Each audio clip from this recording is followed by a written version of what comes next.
Hey, sorry for not making a YouTube video for like a month after making a kind of gruesome video depicting some of the issues with my illness.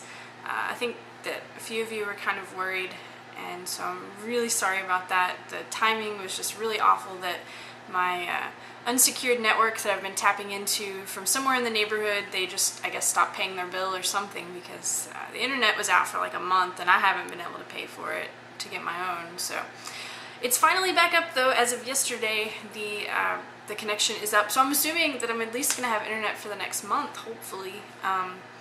As for an update with the illness problems, this time around was actually worse than last month. And then I had the bright idea to start taking some vitamins that I hadn't been taking for a while to see if it would help. The first of which was a vitamin B complex, and the second of which was a combo of magnesium, zinc, and calcium. And I don't know which one of these helped, but as soon as I started taking it, like 2 days later, everything just stopped. So you probably can't see the remnants of bruises on my arms and shit from these bumps, but yeah, it was pretty bad. And the problem with when those bumps come up is typically that's not the only thing that happens. I'll have just all over feel really crappy and not able to move very well. I have headaches, migraines, things like that. My digestive system just goes haywire and I'm not able to digest food properly. Just get a lot of acid reflux just out of nowhere, just everything I eat. But yeah, I mean, things are going really good. I've been taking the vitamin supplement stuff for like, I don't know, like a week now, and I feel really great. I'm just really thirsty all the time, so probably, I don't know, maybe a magnesium or something, but yeah, been doing pretty well recently, especially with the internet being back, because it's like, yes, you know, I'm connected again. I'm not like stuck in my house reading books. Oh my gosh, like reading books is awful, but I don't know, there's just a certain amount of connection that you feel. I think that I use the internet as sort of a social connection method that, you know, I keep track of my friends and people that I don't see in my normal life, and I'm not really that much of a social person, really, and so it's really nice to be able to talk to a lot of people very efficiently, and to have that sort of taken away suddenly without any warning and kind of an inability to check stuff. It's kind of, I don't know, it's just kind of nerve-wracking. So I've definitely had a lot of time to think about some video ideas and things that I would like to do. The first of which is kind of an update to the Why I Have a Gun video. I've been thinking about that a lot recently, and you know, my reasons have changed with time. I still definitely have the gun in my room, and I'm still looking into getting concealed carry permit. Still having some money issues, and that's the biggest problem. I don't think that I went really in depth with what happened with my concealed permit the last time, it's been a while since that happened, so I guess I'll go ahead and update you guys on what happened with the class that I took. I received my certificate for the class probably like a month after I took the training class, and I was going to be submitting that to actually get my concealed permit, but I received a letter in the mail requesting an affidavit and also a notarized statement that the class that I took was administered in exactly these ways. And so they listed out, like, how many shots did you fire? Did you fire 20 rounds? Did the class last for 8 hours? And unfortunately, at the center where I took the training, they weren't up to the standards that were put in place by law. They cut some corners, but I didn't really want to disclose that because they were really nice people, and if they want to do business that way, me personally, I don't feel right kind of snitching on them. So what I did was just, I didn't go and get my permit, and I didn't get any signed affidavits or anything. I just kind of didn't do anything about it because it was one of those situations where both options really seemed to suck.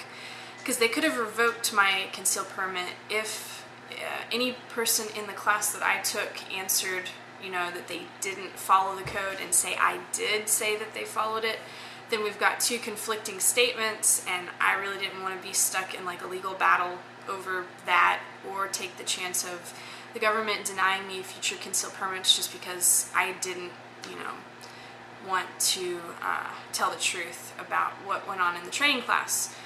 The thing is, though, is that I fired probably 10 rounds and I hit every single one in the target. So just because they didn't require me to shoot, I think it was either 15 or 20 rounds were required by law. I personally, I mean, I know I could have shot 20 rounds, and they knew I could have shot 20 rounds, so they just didn't want to waste the time. And so that's kind of where I'm at. It was kind of like I guess an ethical decision.